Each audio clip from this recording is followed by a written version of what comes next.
పచ్చటి ప్రకృతి ఒడిలో ఉండే ఆ ప్రాంతం ఒక్కసారిగా భగ్గుమంది. కొబ్బరి, జీడి మామిడి తోటలతో మినీ కోనసీమగా పిలువబడే ఏరియాలో అలజడి కొనసాగుతోంది. అనకాపల్లి జిల్లాలోని నక్కపల్లి మండలంలో ఏర్పాటు చేయబోయే బల్క్ డ్రగ్ పార్క్ ని వ్యతిరేకిస్తూ 5 గ్రామాల ప్రజలు చేస్తున్న ఆందోళనలు ఉగ్రరూపం దాల్చాయి.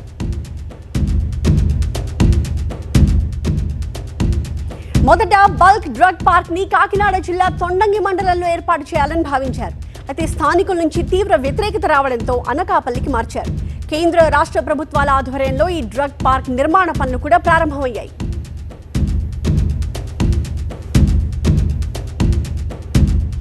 బల్క్ డ్రగ్ పార్క్ ఏర్పాటుతో నక్కపల్లి మండలాన్ని ఫార్మా హబ్ గా మార్చాలని ప్రభుత్వం భావిస్తోంది. ఈ ప్రాజెక్టు వ్యయం 1257 కోట్ల రూపాయలుగా అంచనా వేసి ముందుకు వెళ్తోంది. 1270 ఎకరాల భూమిని ప్రాజెక్టు నిర్మాణం కోసం సేకరించింది. డ్రగ్ పార్క్ ఏర్పాటైతే సుమారు 25,000 మంది స్థానికులకు ఉపాధి అవకాశాలు లభిస్తాయని ప్రభుత్వం చెబుతోంది. అయితే మా కొద్ది ప్రాజెక్ట్ అంటున్నారు నక్కపల్లి మండలంలోని 5 గ్రామాల ప్రజలు. ముక్త కంఠంతో నెల రోజులుగా టెంట్లు వేసుకుని ఆందోళనలు ఉధృతం చేశారు. బల్క్ డ్రగ్ వద్దనండి, ఫస్ట్ స్థలాలు ఇమ్మన్నారండి. స్థలాలంటే ఏదో పార్కులు అంటే ఏదో పార్కులు అనుకున్నాం. ఇటువంటి విషపూరిత ప్యాటీలు వస్తాయని మేము అనుకోలేదు. 3 కిలోమీటర్ల దూరంగా ఉన్న ఎట్రో తోటి ఎన్నో బాధలు పడుతున్నాం. ఇప్పుడు మళ్ళీ మా ప్రాణాలు తీయడానికి ప్రభుత్వం దృష్టిలో మా మత్స్యకారులు అంటే వాళ్ళకి చిన్నగా కనిపిస్తున్నారండి. ఎందుకంటే ఈ గ్రామంలో 10,000 జనం ఉన్నారు. ఈ 10,000 జనం కూడా 3 నెలల నుంచి ఏటలకి వెళ్ళలేదు. నెల రోజుల నుంచి ఇక్కడే కూర్చుంటున్నాం. కానీ ప్రభుత్వానికి పట్టలేదు. ఇప్పటికే మన జిల్లాలో వచ్చినటువంటి పరిశ్రమల వల్ల ఎన్టీపీసీ కానీ ఎస్సీజెడ్ ద్వారా కానీ ఎక్కడా అభివృద్ధి జరగలేదు. జరగకపోగా నిరుద్యోగం పెరిగింది, రైతులు పంటలు కోల్పోయారు, అనేక రకాలైన రోగాల బారిన పడతా ఉన్నారు. ఇప్పుడు ఇక్కడ ఏర్పాటు చేయబోయే బల్క్ డ్రగ్స్ ప్రాజెక్టు వల్ల కాలుష్యం పెరిగి క్యాన్సర్ వంటి వ్యాధులు వస్తాయి తప్ప ఇక్కడ అభివృద్ధి జరగదు. ఉద్యోగ ఉపాధి అవకాశాలు అస్సలు ఉండవు. జీవనోపాధిగా నమ్ముకున్నటువంటి ఇటు నక్కపల్లి మండలంలోని మత్స్యకారులు కూడా ఇదే విషయం చెప్తున్నారు. ప్రభుత్వం తమకేదైనా మంచి చేయాలనుకుంటే ఈ ప్రాజెక్ట్ని ఆపేయాలి అని కోరుతున్నారు. ప్రాజెక్ట్ వస్తే మత్స్య సంపద కోల్పోతామంటున్నారు.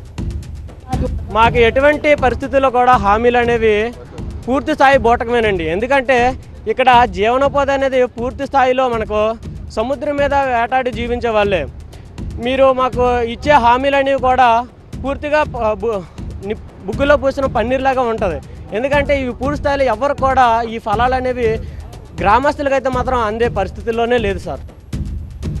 ముమ్మాటికి బల్క్ డ్రగ్ పార్క్ ని రానిచ్చే ప్రసక్తే లేదంటున్నారు బల్క్ డ్రగ్ పార్క్ వ్యతిరేక పోరాట కమిటీ సభ్యులు. చట్టవిరుద్ధంగా నిర్మాణాలు జరుగుతున్నాయన్నారు. అధికారులకు ఫిర్యాదు చేస్తే పట్టించుకోకపోగా తిరిగి తమనే ఇబ్బంది పడుతున్నారంటూ ఆగ్రహం వ్యక్తం చేశారు. బల్క్ డ్రగ్స్ పేరు చెప్పి 1270 ఎకరాల్లో ఏర్పాటు చేస్తే 100 కంపెనీలు వస్తే మత్స్యకారుల యొక్క జీవనోపాధి పూర్తిగా కనుమరుగైపోద్ది. మత్స్యకారుల యొక్క మనుగడే ప్రశ్నార్థకం అయిపోద్ది. ఈ ప్రాంతం మొత్తం కాలుష్యకారులు కూరుకొని ఇక్కడ అసలు ప్రజలు జీవించలేనటువంటి పరిస్థితి ఏర్పడుతుంది అని చెప్పి ఈవేళ రైతులు మత్స్యకారులు అందరూ కూడా ఇక్కడ బల్క్ డ్రగ్స్ పార్క్ ఏర్పాటు చేయొద్దని చెప్పి పెద్ద ఎత్తున పోరాటం చేస్తూ ఉన్నారు.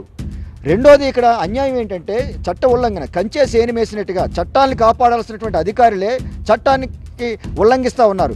ఏంటంటే ఇక్కడ కంపెనీ పెట్టాలంటే పూర్తి స్థాయిలో భూసేకరణ జరగాలి.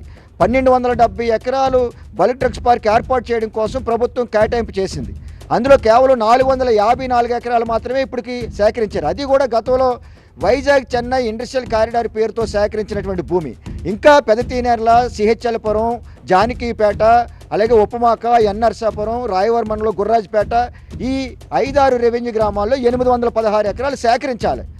ఈ గ్రామాల రైతులు ఎవరు కూడా భూములు ఇవ్వడానికి సిద్ధంగా లేరు. అంటే పూర్తి స్థాయిలో భూములు సేకరించకుండా ప్రజాభిప్రాయ సేకరణ ఏర్పాటు చేశారు. పూర్తి స్థాయిలో ఎటువంటి అనుమతులు రాకుండా నిర్మాణాలు ప్రారంభించారు. ఇప్పటికీ కూడా కేంద్ర పర్యావరణ అటవీ మంత్రిత్వ శాఖ యొక్క అనుమతులు లేవు, రాష్ట్ర కాలుష్య నియంత్రణ మండలి యొక్క అనుమతులు లేవు. అయినప్పుడు కూడా ఇక్కడ బల్క్ డ్రగ్స్ పార్కు మౌలిక సదుపాయాలు కల్పించడం కోసం రోడ్లు, డ్రైన్లు, అడ్మిన్ బిల్డింగు, వాటర్ సంపు ఇవన్నీ కూడా నిర్మించడం జరిగింది. దీని మీద మేము జిల్లా కలెక్టర్ గారికి, కాలుష్య నియంత్రణ మండలి అధికారులకి ఫిర్యాదులు చేశాం. కానీ నేటి వరకు కూడా చర్య తీసుకోలేదు. మొన్నటికి మొన్న నర్సీపట్నం వెళ్లిన వైసీపీ అధినేత జగన్ ని కలిశారు ఈ 5 గ్రామాల ప్రజలు. బల్క్ డ్రగ్ పార్క్ కి వ్యతిరేకంగా పోరాడుతున్న తమకు అండగా నిలవాలని కోరారు. దీంతో వాళ్ల పోరాటానికి జగన్ సంఘీభావం తెలిపారు. అంతకుముందు హోంమంత్రి అనిత కార్ని సైతం అడ్డగించి ఆందోళనలు చేశారు అక్కడి జనం. ప్రభుత్వానికి వ్యతిరేకంగా నినాదాలు చేశారు.